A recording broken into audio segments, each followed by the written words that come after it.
Just because you could do something doesn't mean you should do something. I ask questions like, David, tell me the worst failure of your career and what you did and what it taught you. In most cases, the companies that have failed, it's actually not usually because they run out of capital. In most cases, it's because the founder gets tired and quits. Entrepreneurs talk about doing things. Entrepreneurs do things. Entrepreneurs complain about why they didn't win. Entrepreneurs just win. Entrepreneurs can't wait to get out of the corporate environment because they're so passionate about what they're building and they know they're going to win. So Steve, thanks for coming on. You have helped 2 businesses build billion-dollar exits. What were key factors that led to that success? I was an early employee in the US broadband industry in the early 2000s. 2 large companies that most people know, Cox Communications and Comcast, and neither one of them had been in the B2B space before. And that was my background. When I started at Cox, which was the first one, we had no customers, no revenue, no people. And we built it into a $1 billion business in 7 years. And then I moved over to Comcast because the president of Cox became the president of Comcast and brought me over to do it again at a company 4 times the size with unlimited capital. And we built that from no employees, no customers, no revenue to 10 billion in 10 years.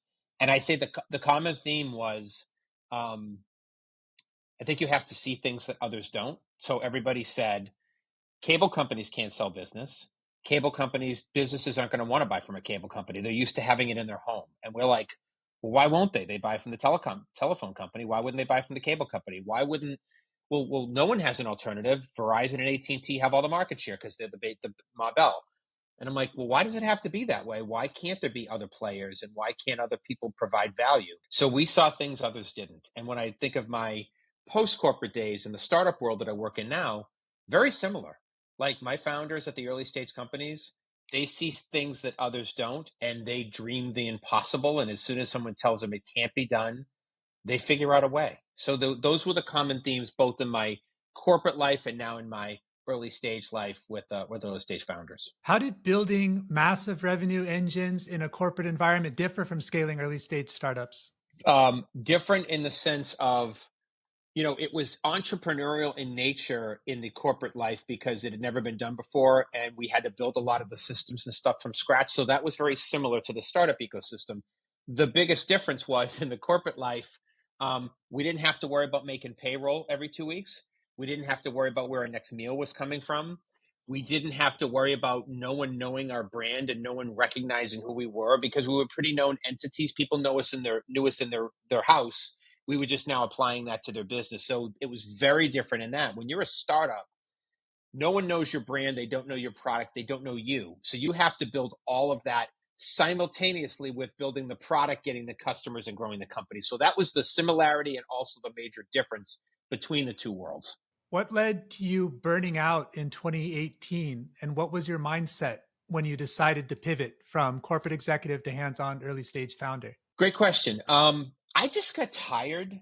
Like what I always say is the early days of doing this, 2 or 3 of us, unlimited capital and no customers, really fun. Like the world is your oyster. Fast forward 10 years later, we're a $10 billion company. I have 200 people working for me. We have thousands of employees, millions of customers.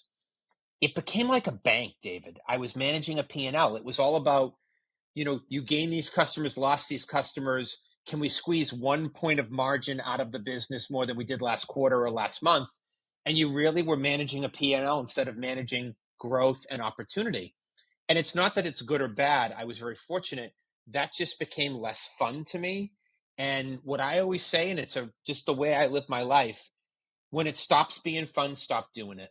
And I mean that in my business life and my personal life. I just do things till they're not fun anymore. And then when they're not fun, I do something else. So I literally came home to my wife one day and I'm like, I'm out, pulling the ripcord. And she's like, what are you going to do? I'm like, I have no idea, but I know I'm not going to do this anymore. And that was really what happened is the joy of going there every day and the joy of building was gone. It was a job at that point. And I didn't want a job. I wanted an experience of building things. And when I left, I knew I didn't want to rinse and repeat. I really wanted to do something very different. And I'm like, well, why don't I take all this experience and my love of investing and go try to pay it forward to the next generation of founders, whatever that looks like. And that's where it all started. I think there was a lot of intuitive wisdom in your statement there. If there's no fun, get out, because If you're operating without joy, I think you're not playing the game with a full deck. So I think intuitively you kind of sense that you would be more impactful, even though you didn't have a clear understanding of what that would be. Because I chose to do this, I took the hardest step that anyone that's considering entrepreneurship took. I took the first step, which is just making the decision. What I always say is jumping off the cliff is the hardest thing. Once you jump off, it's all about creating systems, learning, failing, rinse and repeat and do it again. And it's just systematizing everything. Like I'm 7 years in now, and that I've been working for myself and working with founders. I never think of where my next customer is coming from. I never think of, can I pay my bills? I never think of, can I do this? Because at 7 years, it's proven out. The model's proven. Now it's about, how can I systematize it? How can I optimize it? How can I scale it? Do I do more of this, less of this? So now it's just about playing with it. But I don't have to convince myself that what I think I can do because I'm doing it. The hardest part was making that decision to start. And it's by far, whether you're starting a small business, a venture scale business, it honestly doesn't matter. That first step is the hardest one. If you can do that, the rest is just about creating a system that works. Looking back, how do you manage stress and maintain balance compared to your earlier career? I made a decision probably about 10 years ago now to make health and fitness a part of my life. I have a favorite phrase, being fat sucks. But at the same time, what I realized that my mental and physical health was tied to my happiness, and it was tied to my ability to be the best I could be at everything. First and foremost, the best husband I can be to my wife, the best father I can be to my two boys, and the best person I can be to my funders, my founders, and my friends. And it starts with me. And I realized that I couldn't do what I do because I run really fast and in a lot of different directions. And energy is a really big thing with me. And I knew that if I didn't start every day with intention, taking care of me first, that I couldn't be the best I could be for all of those other constituents. So I make it a conscious effort Monday through Friday in the gym from 7 to 9, 2 hours. And it starts with a little bit of yoga, a little bit of meditation, and just a thankfulness for another day. And then it ends with me just putting myself through the rigors of doing what I think I need to do to set my mind and body for the rest of the day. And it's the hardest thing I have to do for the day. I never get out of the gym, go to the gym going, isn't it great I get to go to the gym? I'm like, this sucks. But I know when I get out, I've done something that's the hardest thing I have to do for the day. And I know I'm going to feel great. And then I'm doing it not just for me, but for those other people in my life that I care about. Because if I'm not healthy and if I'm not here, I'm no good to them. Gratitude and movement. You started Hands On Angel based on the idea that your network and operator/investor experience would be valuable to founders. How did you validate this hypothesis, and what surprised you most when you first started? As I told you, I had no plan. So I literally 7 years ago started going to pitch competitions and demo days, Techstars, Y Combinator, Launch, some of the more prevalent ones. And literally, David, it was like the dumbest. Like I walk in and I'm like, "Hi, I think I'm this thing called an angel investor. I have this money, and I have this big network. Do you need any of this money, or would this big network with all these great resources be helpful to you at all?" That literally was it. It was the dumbest pitch I've ever done. And founders were like, "You're kidding." And I'm like, "No, I'm not." Like, that's, do you need any of that? And they're like, "Yeah, we need all of that." And I found interesting ways to start working with founders. And what clicked for me right away was just my ability to ask founders questions about where they were struggling and what they needed. Questions like, David, forget money for a second. Tell me about what you need for the business. Do you need tech talent? Do you need marketing help? Do you need bookkeeping service? Do you need a lawyer, a bank? All the things that I knew startups would need. And 9 times out of 10, I give them a list of 10 and they go, I need 8 of those. I go, great.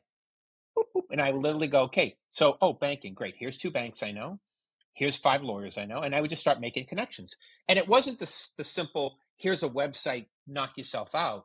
It was, David, let me introduce you to my friend. Oh, you need a lawyer? Great. Let me introduce you to my friend Steve Snyder at Guess From Up to Grove. Steve's a 3-time entrepreneur. He's been at this firm for 20 years, and he's an entrepreneur in residence. He's one of the most well-connected people in venture, and he only works with early-stage tech-enabled software companies. So he's done thousands of these, and it can be a great resource for you. So when they get on the phone with Steve, Steve knows, has context. He knows it came from me. He's going to treat them with respect. He's going to give them an outstanding deal. And most importantly, he's going to make them feel valued and help them move faster. I started doing those types of connections, really the hands-on connection. And my founders were like, you know, that guy, David, you introduced us to, he was fantastic. Like he helped us. He gave us a great rate. And I'm like, of course he did, because he's my friend.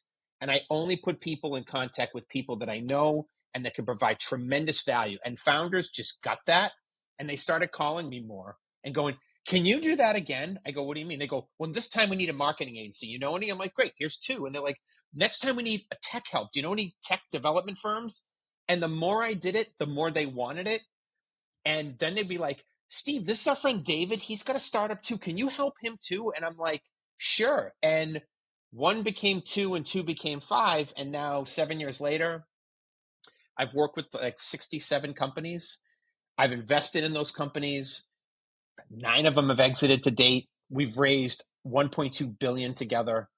And it's not because of me. It's because the founder, like the founder does the work. The founder builds the company. I just help them connect the dots along the way. And that was my epiphany, that I didn't know that most of these people are a lot younger than I am. I'm like, these kids are not going to listen to me. They're going to be like, look at the old guy with white hair. Who cares? And they were like, you know more.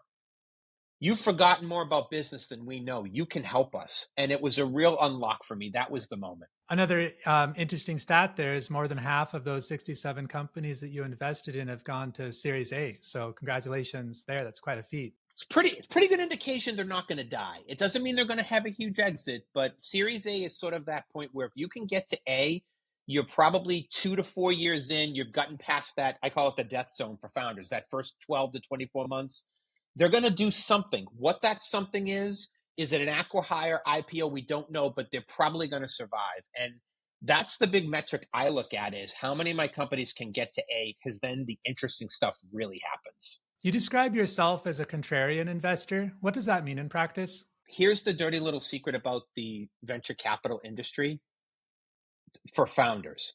Everybody lies. Everybody lies. And they don't do it because they're mean people or they want to mislead people.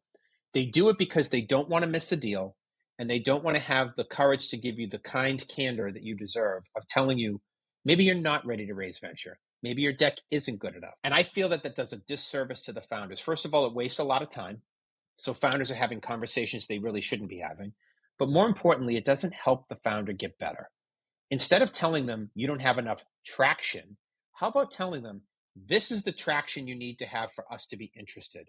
This is the revenue, this is the growth, and these are the KPIs and the targets we look at for our portfolio company. So if you want us to pay attention, you need to look like this. But they don't do that. What I do is the exact opposite. What I tell founders is, you know, David, I looked at your deck and I got to tell you, needs a lot of work. And here are the areas that I think it needs work and why. And here's what it says or doesn't say to me. And I'm happy to help you with that. Or David, you know, I know you want to raise now, but you don't have the traction or the KPIs to raise. And here are the KPIs you need versus the ones you have. And here's the delta. And what I think you should do is wait another 3 months or 6 months. And then when you get to these metrics, that would be an appropriate time to raise, because we can do it in a shorter amount of time and raise more money at a better valuation. But nobody wants to have those conversations. I do want to have those conversations, because when I started doing that, founders were like, why doesn't anybody tell me this? This is so helpful. And I'm like, because they're afraid, and I don't have that fear. I want great outcomes for founders, but I think to get great outcomes, you have to have kind candor with people. I do. Why do you think you don't have that fear? I don't want to say I don't care, because I do care. I care about my tribe. And what I mean by that is people either get me or they don't. And I got plenty of people that get me that are in my tribe. I don't need more. If you don't like the feedback or you don't want the feedback, I'm totally fine. I got 50 founders over here that want that feedback that I talk to 20 founders a week. So every week I got 20 other founders that want that feedback. And my process has shown that by doing this, these founders go faster. How do they get to Series A? Well, we raise money at the right time from the right investors. That's how you do it. And I think that having no fear comes from the perspective of, if you want to win in this game, you have to be willing to do things that others are not willing to do. And I think that's for the founder, and it applies to me as well. I cannot ask my founders to do something I'm not willing to do myself, which is you have to be fearless. What sorts of opportunities or signals are you looking for that others might overlook? Here's a great one. There is a problem in venture, and that problem is that founders that don't look like you and I, and that could be female founders, immigrant founders, Black founders, doesn't matter. They just don't look like you and me. They get less than 2% of the venture in the world. 2%. Some of my biggest exits have been those founders. And what I've realized, which has been a massive unlock for me, is that founders that come from a different background than me, maybe they are an immigrant, maybe they're a woman, whatever, it doesn't matter. But someone that's taken maybe a different path, I find a couple of things that everyone else overlooks. I find people that in most cases are humble, they have humility, they are incredibly hardworking. They care less about things like valuation and an exit and more about building a great company and the people that believe in them to help them do it. And the last one is most of them have no plan B. Arnold Schwarzenegger, that most people know, did a famous talk, I think it's a TED talk, about the reason he won at life in bodybuilding, movies, the governorship, all of it, is because he had no plan B. And these founders typically have no plan B. And if you look at my portfolio, and this was not by design, it just happened that way, a third of my founders are underrepresented founders, founders that don't look like me.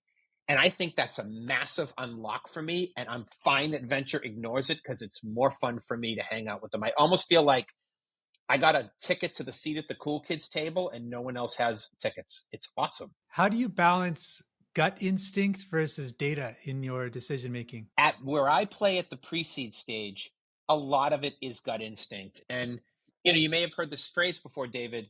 I don't know what I'm looking for, but I'll know it when I see it. Well, now I've talked to 3,000 founders over the years. So I don't know what I'm looking for, but the second I see it, I go, that's it.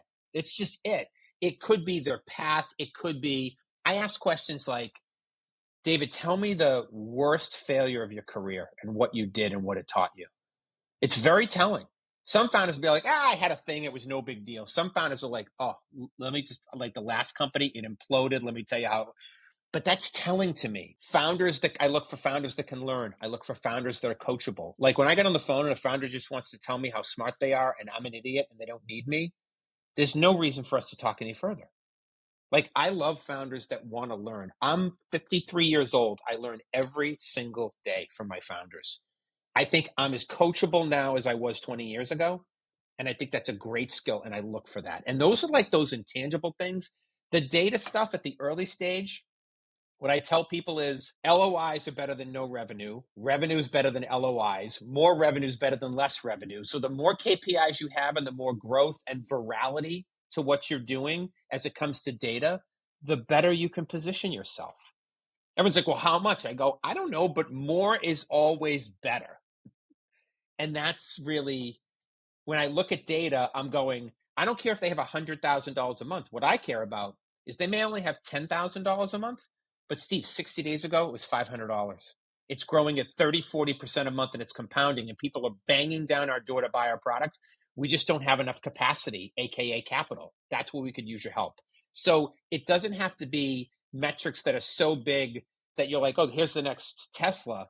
It could be metrics that are just showing signs of virality and showing signs of early product market fit. When deciding to invest, which factors matter more? The founder's background, the market opportunity, the product or tech, or something else entirely? For me, it is the founder and team, the founder and team, and the founder and team. There are no other things. Products are going to change. I have founders that are at Series A that have pivoted their product 5 times. Product's going to change. Market opportunities are going to change. They're going to shift. 2 years ago, everybody was talking about crypto. Now they're all talking about AI. The market shifts very fast. So that's going to change. And your opportunity and TAM, SAM, SOM, as everybody calls it, is going to modify over time. What was a great market could be down and then back. We saw that in the blockchain crypto community. So to me, it always goes back to the team. I don't get jazzed about products. I get jazzed about vision. I get jazzed about people that have a vision. I mean, love them or hate them, I love the thought of the thinking of Elon, because he's like, oh, right, you can't build electric cars in the United States. Well, he's putting 300,000 a quarter on the streets right now. You can't build a rocket because NASA does that. Well, now NASA's his biggest customer. You can't go to Mars. Like, I love people that just think like that and like, oh, I can't do that. They see the opposite. They go, if everybody's saying you can't do it, there's a massive opportunity there. That's the type of thinking I like to see. Product, market, the market's huge. Well, that could change. My products, I hear this all the time. Nobody's doing the product like we're doing it. I go, there's 8 billion people in the world. I can assure you, in some small corner of the world, someone has not only done what you're doing, they've done it better and faster and cheaper. Are there common traits among the companies that succeed in getting to Series A? I think there is obviously some sort of timing and luck. I wouldn't call it luck as much as timing. Sometimes you just time the market really well, like in the AI space right now is a great example of that. I'll tell you what a common theme is of my founders that either have gotten to A or exited. They just don't stop. They never quit. Being a founder on a good day is really hard. And the people that win the day, they get knocked down and they get back up and they smile. They go, okay, it's part of the gig. No big deal. And they come back for more. The founders that in most cases, the companies that have failed and gone out of business that I backed, it's actually not usually because they run out of capital. In most cases, it's because the founder gets tired and quits. They just wake up one day and they go, I don't want to do this anymore. I'm going to go get a job. And that's it. So that's the common theme, regardless of industry, regardless of traction. The founder just has this innate ability to never stop trying. I said this, I have 2 kids, and my favorite phrase of my kids is, you win because you try. And that's probably something that relates very well to my founders. When speaking to early stage investing, what red flags do you see most often in fundraising pitches, and how can founders avoid them? They think, so with revenue, more is better. With pitches, more is not better. There was a pitch in 2008 from this little company called Airbnb, which is now the largest hotel chain in the world that owns 0 real estate. And they did a 10-slide pitch. It's available online. I would highly recommend you Google it or throw it into ChatGPT. 10 slides. They raised $500,000 in their first round. And the slides are so simple, and they describe the basics. What is the problem? Who are we solving it for? How are we solving it? How big is the market? Why are we the right team to do it? What's our traction? And what do we need for money and what will we do with that money? Like, they answer the basic questions. The founder that does that well and makes people go, ooh, this is interesting. Look at what they're doing and how they're solving it. That's everything. I think all too often at a pre-seed level, David, I get pitches that are 25, 30, 50 slides because they're trying to show all this smoke and mirrors. I care about the basics. What I tell founders when they're coming to me, 10 slides is ideal, 12 is okay. Once I hit 15, I hit the delete button and I don't even read them. It's not worth it. If you can't say what you're building at a pre-seed stage in 15 slides or less, you have said too much. Are there particular sectors or business models you think are emerging strong in the current environment? I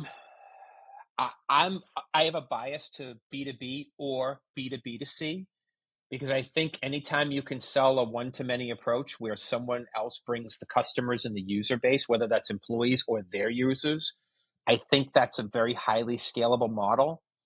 I understand that some of the biggest companies in the world, Apple being one of them, Microsoft being another, are consumer companies. But the challenge for me, David, and why I really haven't cracked the code and why I stayed predominantly in B2B and B2B2C is every time I meet a consumer brand and I ask them what's their go-to-market, they talk about, we're going to go viral on TikTok. And I'm like, that's not a strategy, that's a prayer. And that's not that it can't happen and brands do all the time, but if that's what you're banking on for your consumer brand to launch and to get scale, that's a big bet to take. So I think what I see for trends is B2B or B2B2C, especially through influencers. Influencer marketing's become huge, and there's people on social that have massive followings that you can basically tap into their ecosystems and they bring the audience. So it's really a B2B2C approach. Those are the ones that I see doing real well. Given the market's volatility in recent years, how have you seen investor sentiment change and how should founders adapt their pitches accordingly? So we are out of what I like to call the banana zone, which was from a couple years ago when people were coming out of accelerators or launching a product and being like, okay, I launched my product. We have a couple hundred people in a waiting list, and we're going to go raise 2 on 20. And I'm like, and they were getting it. And it's just with no traction, no real revenue, no paying customers. That has normalized. What's happened over the last 2 years is the banana zone has gone away. Founders now need to have real paying customers, real traction, and real revenue. Not a ton, but enough to say a stranger's willing to buy this. And valuations have come back in line. So now I'm seeing pre-seed deals. I mean, honestly, David, I haven't done a pre-seed deal above a 10 million valuation in the last 2 years. They've all been between 3 and 10 million. And not like they started the company yesterday. I did a deal last month. Company did almost 2 million in revenue and they raised 1.3 at an $8 million valuation. Very reasonable valuation, great product, great revenue, great traction. I would argue it's not just better for the investor, it's actually better for the founders because those founders 2 years ago that were raising, say, 2 on 20 with no traction, when they go to raise their next round, the uptick needs to be massive. So their next round might have to be 4 on 50. The revenue needed to grow into a $50 million valuation is massive. Wouldn't you rather do your first round at, say, 1 on 6 and your next round is 2 on 12 or 2 on 15? Makes it a lot easier to do controlled growth as opposed to trying to grow into these valuations. Because I had a couple companies that raised during the banana zone time that when it was time to raise their next round, the market said, oh no, we've had a reset. We're not giving out those valuations anymore. You're going to have to do it on your own. And the capital markets closed up and they ran out of cash. So you want to be careful about trying to go too big too soon when it comes to raising capital and early stages. When it comes to pitching, do you have any pro tips for making a strong first impression on a busy investor? Yeah, don't spam them. I get this all the time. I get probably 50 LinkedIn requests a day from founders that want to pitch me, and that's totally fine. I'm not saying I don't want to meet them. But the wrong way to do it is a connection request, which is fine. But then, hey, Steve, notice you're an investor. Here's my deck. Want to come in? We're raising a $500,000 round. No context, no understanding of who I am. I'll even say, what do you know about me? Not much. Do you want to come in? I'm like, okay, I have a pretty big LinkedIn presence, a pretty big Twitter presence, a YouTube channel, a website. Like in 30 seconds, you can figure out a lot about me. Oh, including on my LinkedIn, I list all the companies I've invested in, the sectors. To not take the time and just start spamming people is not the way to get people's attention. What I love, David, is when a founder's like, Steve, I'm David. I have this startup in Boston. I noticed that you went to UMass Amherst. I'm a UMass alum. I noticed that these 3 companies you invested in are in a similar sector as me or are growing as fast as me. I notice you're connected to these 5 other people that are classmates of mine or founders I know. And I love a conversation about what we're building and how your network may be helpful. No pitch, no deck attached. The old adage, David, is ask for money, get advice. Ask for advice, get money. I love people that ask for me for advice. Some of my best investments were from founders that didn't ask me for anything other than a conversation because they felt and they made a connection between my network and what they were doing. That's how you break through the I'm busy. You're a Techstars mentor in residence. How crucial are accelerators and mentor programs in shaping a startup's early trajectory? I am a huge fan of accelerators, specifically Techstars, which has been an absolute blessing in my life to be able to work with my friend Jennifer Davis and Aiden Kittredge and Steve Bernard, who are part of Techstars Boston, where I live. But it's not for everybody. What it's great for is that founder that built a product, has great traction, but maybe they're missing a component. Maybe they struggle on the go-to-market, or maybe they struggle on refining their tech and they just need a little bit of help. Maybe they are great at building product, but they've never run a company before. And there might be that missing piece. What the accelerators really do is bring in mentors, myself and others that have expertise in those areas where the founders have gaps and for 12 weeks work intensely with them to fill those gaps based on experiences and bringing companies in and other founders that have done it. And these founders, just their eyes light up when they see it because they're seeing 10 founders a week that have done it before, and they can listen and learn and talk to them, and they can do sprints and really try things and fail in a very safe, comfortable environment because everyone there is aligned around one thing. It's the founder's best interest in making them successful. What I always tell people, because everyone's like, well, how much money do they give? And most accelerators are very similar. They give between 50,000 and 150,000 in cash for a percentage of the company. But what I tell someone is, especially as it relates to Techstars, the money you get will be the least valuable thing you ever get out of this program. It's the managing director and their team. It's the mentors. It's the other founders and what we call Techstars for life.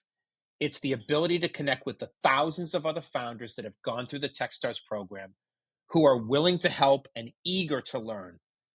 Very rarely it does a founder from Techstars that I don't know ping me and say, can I get some time? And when I see they went through Techstars, my answer is almost always yes, because I know they get what Techstars is about. And I know they're open to feedback and learning. So it's not for everybody, but I'm a massive fan. And the challenge is it's hard to get into them. The acceptance percentages are low because they're so popular, but it doesn't mean you shouldn't try. What were some of the biggest aha moments transitioning from a large corporate environment to working with scrappy startups? Sometimes when you're in a corporate environment, it feels like Groundhog Day. Every day seems like the same. Go in, check the email, check the P&L, check this. What did we? Startups just aren't like that. Every day we won a customer, yay for us. The next day, the world is crashing, we're running out of money. The next day, I just hired my greatest employee. The next day, my greatest employee just got poached from a competitor. It's unbelievable. It is such a roller coaster in a startup, to the point where no 2 days are alike, no two founders are alike. And what I love is, I had a good friend of mine that I worked with years ago that used to use the term, every time he would call me on a Monday, he would say, hey, Steve, happy Monday. And I really feel like that my world is literally, the world's my oyster. And I get to work with some of the most amazing people. And every day really feels like a happy Monday to me because I just love what I'm doing. And more importantly, I love who I'm doing it with. So, burnout is an ongoing concern for founders. Beyond your personal experience, how do you advise founders to maintain their passion and energy, especially during rough times? One is find your tribe. And for founders, a lot of times that's other founders. So create a community, and community has become really important in the founder community. Find other founders because there's strength in numbers. And I always say rising tides raise all ships. So that's the first way. Find some mentors, even if you're not in an accelerator. Find someone who's done it before. Find someone who's maybe further along in their journey that can mentor you. And the mentorship doesn't have to be do this, do that. It could just be someone to listen. It could be someone that we're going to do a check-in with once a month, once a week, once every quarter. How are you doing? How's the business doing? How can I help? I just think sometimes in this day and age of digitization and Zoom calls, people crave the in real life experience. Find an opportunity as a founder to create that for you and your team. And even if you're dispersed, it could be once a quarter, we're going to meet in a city at a WeWork for a half a day or a day. Find a way to go to pitch competitions, startup events, community events, where you can get out in the community and not only tell your story, but meet others that are building. I think all too often we all get in this age of, I need my laptop and I'm fine. I don't think so. I think people crave in real life experiences. And as a founder, it gets extremely lonely. Force yourself to get out of that comfort zone. And more importantly, to get with others that are also building. What's one myth about startups or raising money you'd like to see debunked? There's two. On the raising money side, it's that everyone can raise venture capital. The math actually is that less than 10% of all companies will ever raise venture capital. So it's a very small percentage. And the number of percent that will have an exit, it's in single digits. So 90% of the companies in the world will never raise venture capital. So that's the biggest myth there. And the other one on the entrepreneur founder side is everybody thinks they can be an entrepreneur. And the reality is they can't. There's a difference, David, between wantrepreneurs and entrepreneurs. Wantrepreneurs talk about doing things. Entrepreneurs do things. Wantrepreneurs complain about why they didn't win. Entrepreneurs just win. Entrepreneurs want a cushy job so they can be an entrepreneur on the side, but they never want to leave and they don't want to take any risk. Entrepreneurs can't wait to get out of the corporate environment because they're so passionate about what they're building and they know they're going to win. It's a massive difference. And it's the biggest misnomer about the startup ecosystem. If it was so easy, everybody would do it. The reality is they can't. What's a strong opinion you hold that most people in the startup or VC space might disagree with? I think the way I approach things, the contrarian investing strategy, the kind candor I approach people with. I'm from Boston. I think the funny thing is I'm from Boston. I love living here, but Boston, I think, is one of the best places in the world to raise money if you're Series A or beyond. If you're an early stage startup where I play, I think it's actually one of the hardest. And people are like, Shh, you're from Boston. You can't say that. I'm like, when my Boston people come to me and go, can you help me raise money? I go, fantastic. After we talk to my two Boston friends, what are we doing? Let's go to New York, Austin, Texas, LA, Miami, the more progressive ecosystems. And it's not because I hate my city. I'm like, wouldn't you rather just go someplace where someone's actually going to write you a check faster because they believe and they're willing to take more risks than Boston? And that's very contrarian. And a lot of my Boston folks are like, I can't believe you say that. I'm like, go ask a founder trying to raise it pre-seed in Boston and ask him if it's easy. It's just not. That's anyone saying it is just lying. So I tend to take an opinion like that, and sometimes that rubs people the wrong way, but that's okay. I'm not for everybody. I'm fine with that. Do you have any books, podcasts, newsletters, or online communities you find invaluable for founders or budding investors? Let's see. For podcast, I love This Week in Startups, Jason Calacanis. I've been following, listening to him for 10 years. Speaking of books, his book Angel, for anyone that ever wants to think about angel investing, I think it's an easy read. And if you don't read, which I'm not a big reader, but I love audiobooks, he has it on audiobook. That's fantastic. I'm a massive fan of Gary Vaynerchuk, who's closer to my age, so I really like it. His new book, I'm listening to it right now. It's called Day Trading Attention, which is all about how to get alpha across all the social platforms. And I think Gary has been a master of being early to the game, whether it was YouTube 15 years ago, Facebook, Twitter, TikTok, all the platforms. He just has an innate ability to be 6 months to a year ahead of everybody else. And this book, Day Trading Attention, is all about that. I'm a huge fan of that as well. What's the single best piece of business or life advice you've ever received? I was talking about it yesterday. A good friend of mine, my friend Mo Yousefi, we cut our teeth together in the cable industry 20 years ago. Mo is an entrepreneur at heart, took a company public. We had this amazing boss. His name was Leo Brennan. Leo was the senior VP GM at Cox when we were both there in the early 2000s. And I was leaving Cox to go to Comcast as a vice president. And he knew it was a big job. I was going to manage hundreds of people's and build what ended up being a $10 billion business. And he sat me down. I had a one-on-one with him. And he said to me, you're going to have the opportunity to do more in a day than some people do in a lifetime. And here's what I want you to know. Just because you could do something doesn't mean you should do something. Probably the most profound thing I've ever heard in business. And I've carried with it for the last 20 years since Leo said it to me. I think about that all the time, and I think about Leo a lot. What's the best way for founders to get in touch with you or learn about working with Hands On Angel? Pretty easy. My website is handsonangel.com. You can also find me on LinkedIn at handsonangel or on Twitter at handsonangel and the number 1. Those are probably the 3 places you'll find me the most. Do you have any final advice you'd like to share with entrepreneurs about accelerating capital, revenue, or growth? And you can find this at my website. I spent the last 7 years talking to thousands of founders, and I realized that it was really hard to do those 3 things, David. So I built a course called the Funding Accelerator, which really helps founders accelerate those 3 things faster and does so in a very bespoke, self-paced way. And the feedback from the founder community, I launched it 3 months ago, has been unbelievable. It's extremely humbling to me because it's helping them do things that they really want to do, which is move their company forward faster. And you can find information about that on my website, handsonangel.com. Great. We'll put the links in the description. Finally, if you could leave our audience with one key takeaway about succeeding in today's competitive startup environment, what would that be? It would be start your journey, regardless of what that is, and never stop. Be humble, be open to learning, and be open to growing. And it doesn't matter how old you are. I became an entrepreneur for the first time at 46 years old.